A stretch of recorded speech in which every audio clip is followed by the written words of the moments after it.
Roy Hodgson said under fire Arsenal boss Arsene Wenger could lose his next 50 games as a manager and it would not adversely affect his high opinion of him. Wenger has been heavily criticised in recent weeks after poor Premier League form and an embarrassing FA Cup exit coincided with him failing to tie star players Alexis Sanchez and Mesut Ozil to new contracts.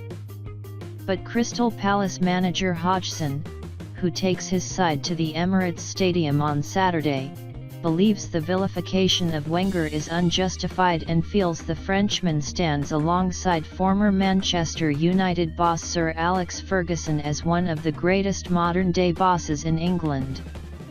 Long-serving manager Arsene Wenger is coming under increasing pressure at Arsenal. I think there are managers like Arsene who deserve the utmost respect because of what he's done in the game of football, not least here in England, said Hodgson.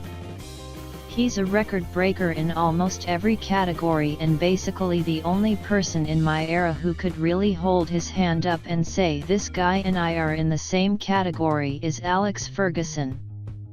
He's been criticized many times in the past but he could lose the next 50 games he ever plays and it certainly wouldn't change one bit my respect for him as a manager, my respect for him as a person and in particular my respect for the job he's done at Arsenal, which is something quite outstanding.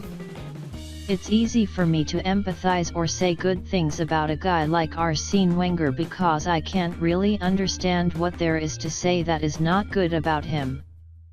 Sixth-placed Arsenal's last victory came at Palace when the two clubs met at Selhurst Park on December 28.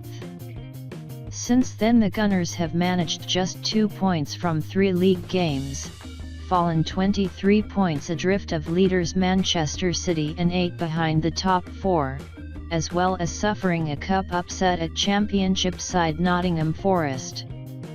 Alexis Sanchez celebrates scoring against Crystal Palace in Arsenal's last victory in December. Hodgson's resurgent Eagles have registered 7 points from a possible 9 in the same period to move clear of the bottom 3.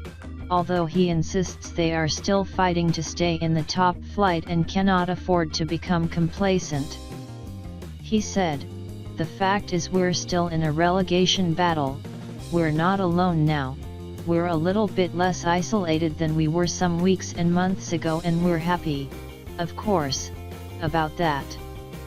We're not looking up at all the teams above us but we're still in a bigger group of teams now who must be aware that unless they can keep their form going, unless they can keep points coming in, unless they can keep performances at the very highest level, they're going to be involved in a scrap to stay in the league right to the end."